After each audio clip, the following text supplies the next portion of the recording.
You got the time, bud? Yeah, it's 5 after 8. Thanks. I'm expecting my friend out in a few minutes. Say, I ain't seen your face around here before.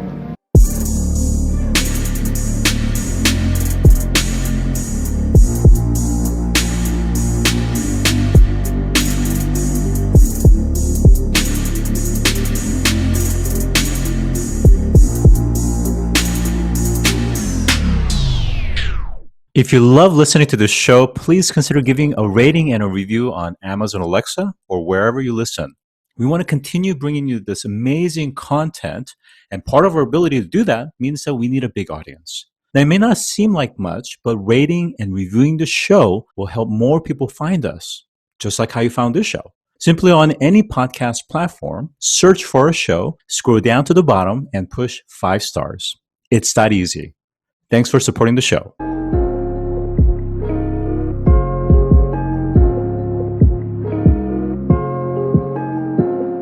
Today, I'm joined by Frans-Jan van Rongen, who is the Global VP of Marketing and Branding at Wavin Global.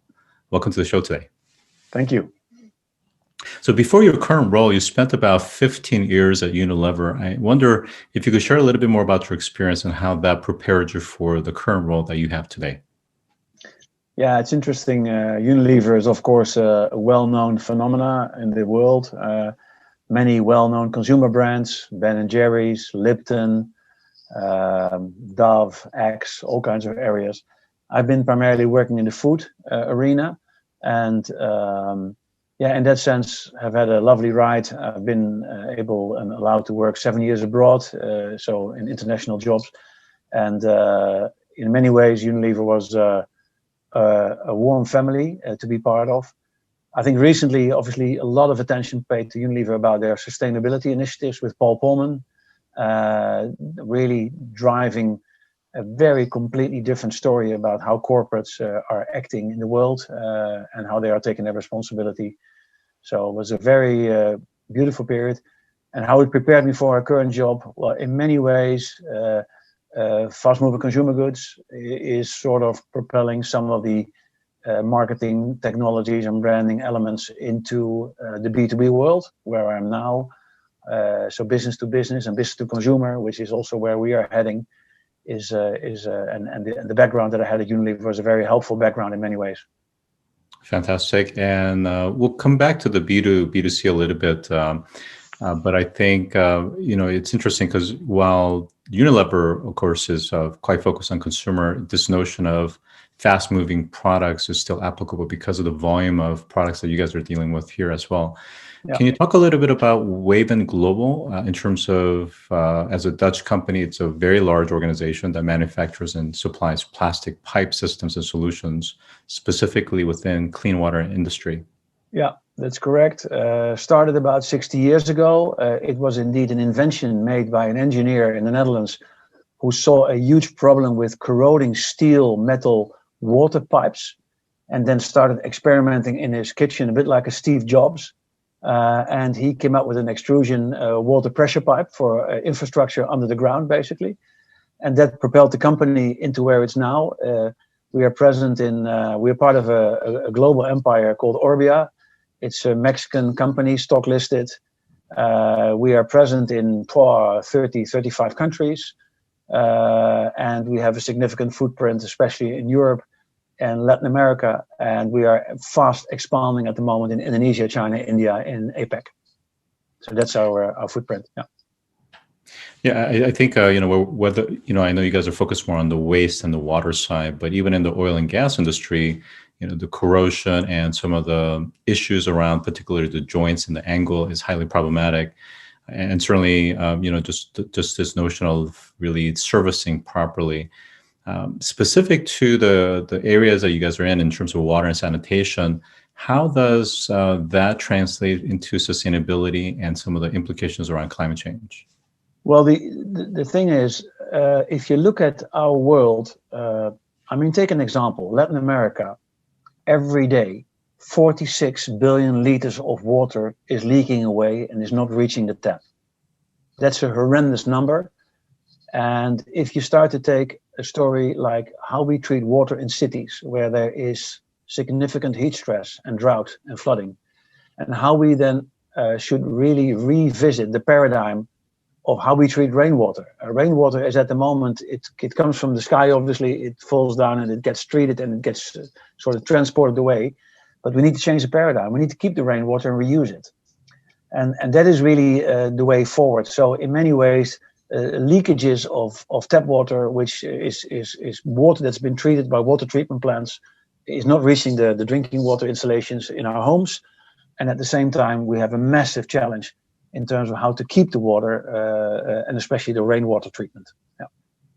So I wanted to kind of dig into that a little bit more, just to make sure we, compartmentalize this set of issues. So one is around leaking at the end where the consumers are actually having access to it, or leaking within the infrastructure in terms of the piping. And if so, how are your materials actually addressing that, as including sensorization and data analytics, for instance? Yeah.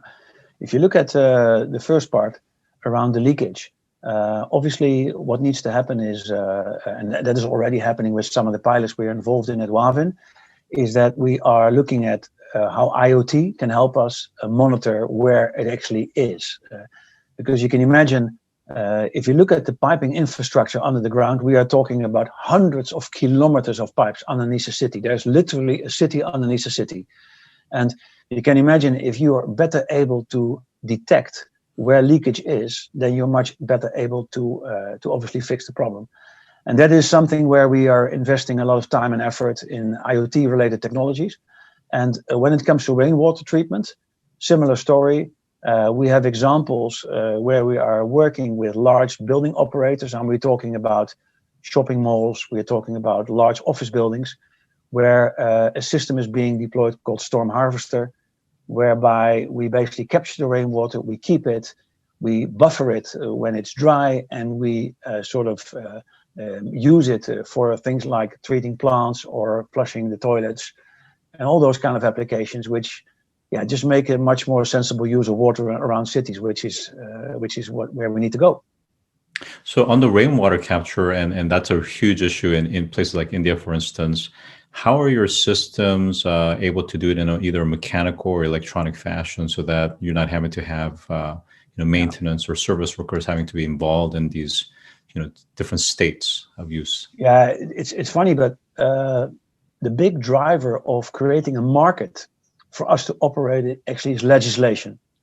So if you look in Europe, the market for stormwater, as it's called, treatment is quite big, and it's growing fast, because legislation has led to a position that if you're Amazon and you're building a huge distribution center in Germany, which is one of the largest roofs there is in Germany, can you imagine that 400 liters per second, when it's raining pretty rough, are coming down?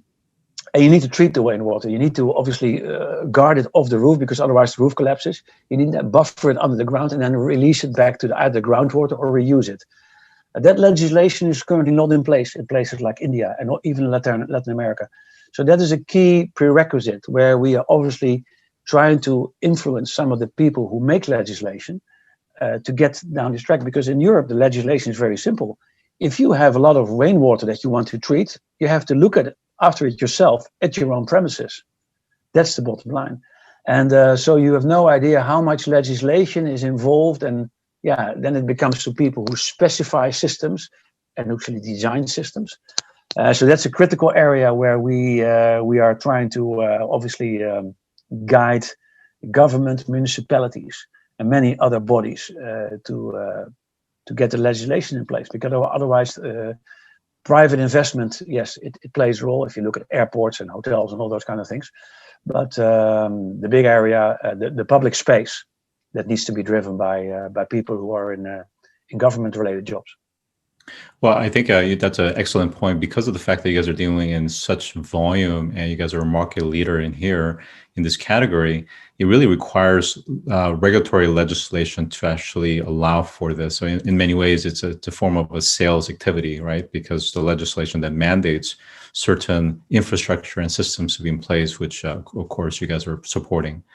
And of course, we need this more than ever before, whether it's Southeast Asia, India, and Africa, where they're struggling with being able to properly capture rainwater when it does come from time to time. An excellent example of that on that note is Cape Town.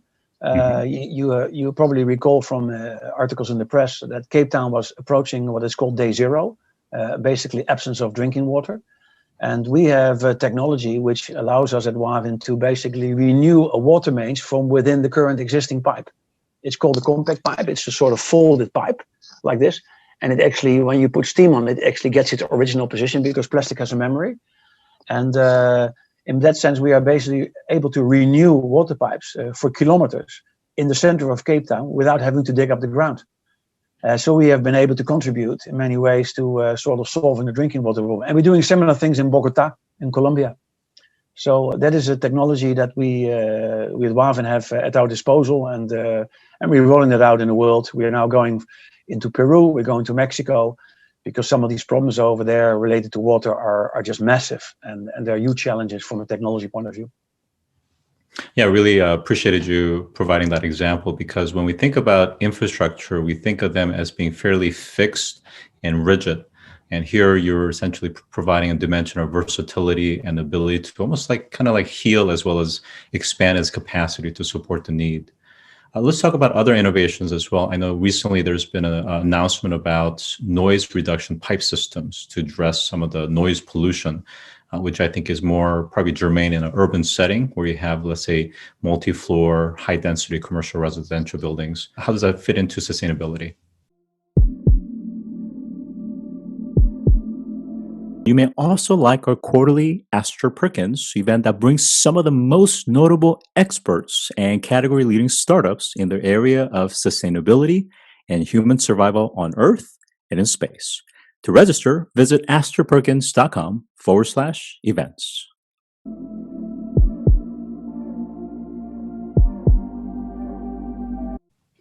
Well, the thing is, I think we all love to be in livable and lovable cities and have a good life. And the good life in the city, if you ask citizens, is indeed about noise reduction. And if you go into a more dense area, I think 2050, 70% of the world population will be in urbanized areas. So one of the things where we can contribute is indeed building these high-spec, low-noise systems. And we've been pioneering that market in the 90s at Wavin. And one of the things that comes to service is not just the piping system, it's also how you install it. It's the bracketing, and it's the technology of the flow rates in the building. It's also the technology how you build the risers, which are the big streams in the building for water versus the vertical or the horizontal positions, excuse me. So these kind of things all come together in what we call a system design. We do that in BIM. BIM is a technology called Building Information Modeling. So that's digital building, basically. And so that allows us to basically engage with these skyscrapers, the high-rise buildings that we are seeing in many of the bigger cities in the world. And therefore, basically provide more comfortable living for people living in those apartments. And certainly, having a water pump system at my home, I know that at a certain time, I think usually after midnight, the pump system kicks in and you hear water sloshing through the pipes. So if you're in a high density environment, it does make a huge difference in terms of the quality of life and quality of sleep, for instance. I want to talk about the elephant in the room, which is that at the end of the day, you guys are one of the largest producers of plastic pipes, whether it's high density polyethylene or PVC. And certainly with, I think we talked about before this call, just additionally growing your market share. How are you guys looking and thinking through the material science aspect, given the fact that the underlying product is still petrol-based? Yeah, I can give you the short version because I don't look at myself as an expert in this area coming from marketing or branding. But the short version I can tell you is the following angle. First of all, we are not consumer waste plastic. Consumer waste plastic gets used every day and gets thrown into a plastic recollection system if you're in a sophisticated environment, and otherwise it just goes into landfill. We are going into infrastructure where minimum of 50 years, and in some cases, if you go infrastructure below the ground, we're talking 80 to 100 years. So our products go a lifetime. Second angle I would like to give you is that we are talking about before below ground, our competitor is concrete. And when you look at concrete and life cycle assessments, The story is that we have a very good story when it comes to life cycle assessment. And when you look at above ground, one of the things we are competing against is things around copper fittings and systems in buildings. And that is also an area where plastic comes out much more favorable from a sustainability perspective. So that is how I look at it. And of course, I can connect you to our specialist in this area, because I don't look at myself as a material science expert.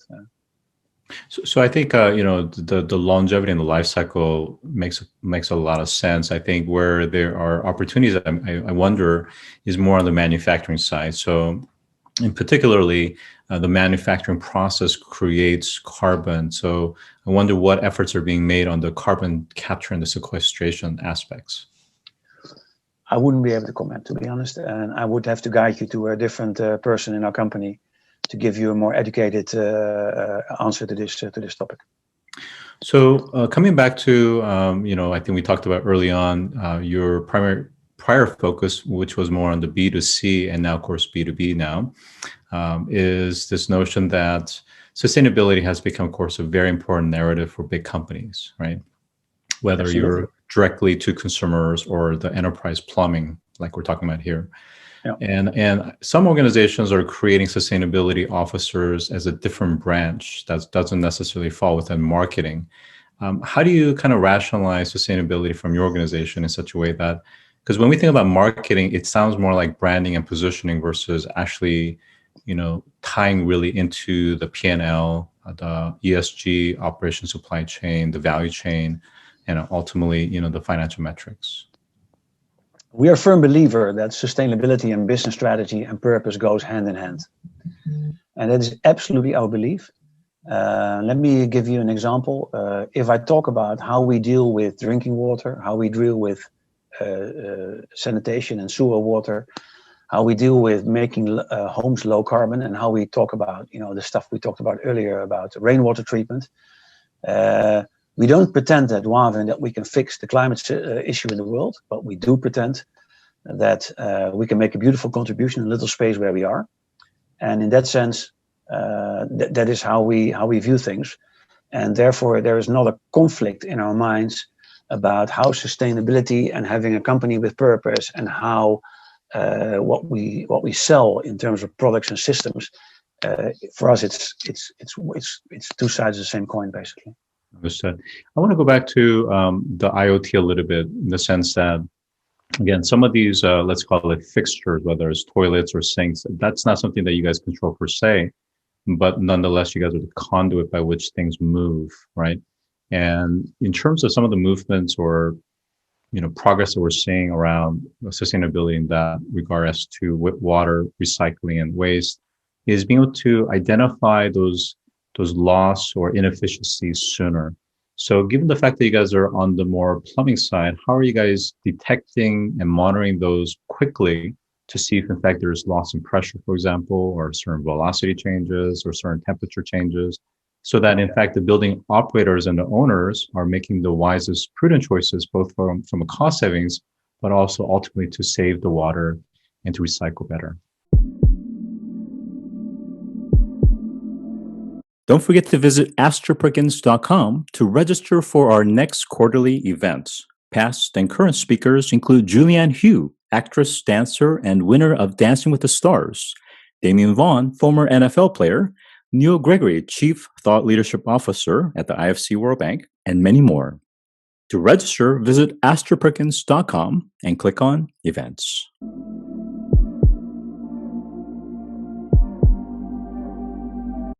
Yeah, I think funnily enough, the focus on what you're talking about in terms of IoT is slightly more in the below ground infrastructure world than in the building world. And that's interesting because in many ways, obviously, the consumers are obviously operating in buildings and homes and etc. around the world. So there is a lot of work to be done there. And you can also imagine, if you talk about water, it's not so much the individual uses at a person's individual home, but it's the large infrastructure where really the big gains are to be made.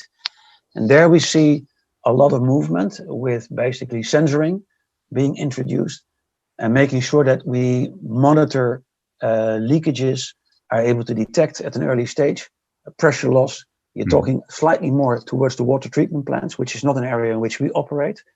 But when you talk about rainwater treatment, some of the things, many of the roads in the world have road gullies on the side. That's where the water, if it falls off the tarmac, where it goes to the side. And we are doing at the moment a test in the harbor of Rotterdam, where we are trying to identify how IoT and sensoring can actually help us to detect which are the things where we need to clean the filters, or which are the areas where everything is all right. And you can see there are massive savings, all these trucks driving around cleaning things which are actually not dirty in the first place. So that's where an area where IoT and technology really comes into play, and we can make a really good contribution in reducing carbon footprints, speeding up infrastructure maintenance, and all those kind of topics. Yeah.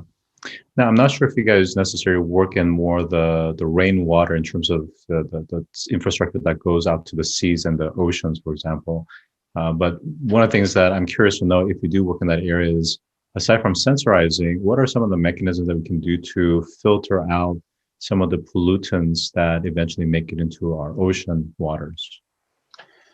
Yeah, I think in our road gully system, we at Wavin are using filters because in some countries in Europe, there's at the moment legislation that says you cannot discharge water into the general public area and water if it's not at least the same quality.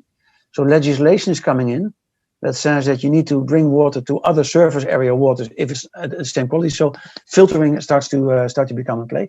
When it goes into things like going into the sea, I'm not the right person to talk to. I don't have the knowledge to understand what's going on. It's not an area of the business also we're in. We're really much more focusing about rainwater harvesting, buffering, attenuation, infiltration, and those kind of things. Understood. My last question is going back to the legislation. And again, I think, when we think about sustainability, specifically around climate change mitigation and adaptation, Europe specifically, I think kind of the regions like in the Netherlands, the Scandinavian countries, Brussels, for example, they've really have worked hard to push sustainability objectives, whether it's hydrogen on a large scale, whether it's certain regulation that supports this. I wonder how being in that environment helps you guys to be much more ahead than your closest competitors. It does help, obviously. Indeed, to your point, Scandinavia, the Netherlands, Germany, there is a sort of a green zone there in a certain way. And that means that you're at the forefront of technology and the forefront of technological development. So that helps. But, some of our competitors are also German-based or from Finland. So they're also pretty much in the sort of zone where we are also. So that's not, I think the single thing that really gives us at Wavin a benefit is our global scale. Because most of these companies do not have global scale. We have a presence in over 30 countries. And that means that if we pick up something in Sweden, we literally can put it into Indonesia like in months' time. And when we see something happen in Bogota, as I was mentioning, the water mains renewal under the ground in Bogota, where you don't need to dig up the city, these technologies can literally be translated into Cape Town or coming into Europe in London. Even in London, 35% of the drinking water is leaking away. It doesn't reach the tap. So I think the biggest benefit that we have is not so much where we are, although it does help, but it's very much also about our scale. So we're able to really copy paste the model into other markets where the topic is a relevant theme.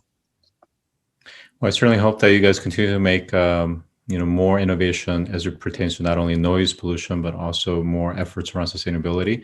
Because of the fact that you guys have such incredible global scale and footprint, means that, out of the many players, you're one of few that can actually start to make a huge impact within the area that you guys specialize in. So with that, I've been joined by Frans-Jan van Rongen, who is a Global VP Marketing and Branding at Wavin Global. Thank you for joining today. Thanks very much. If you've enjoyed this episode, take a moment to rate our show on any podcast platform that you listen to. Scroll down to the bottom and push 5 stars. It's that easy. And as always, thanks for listening.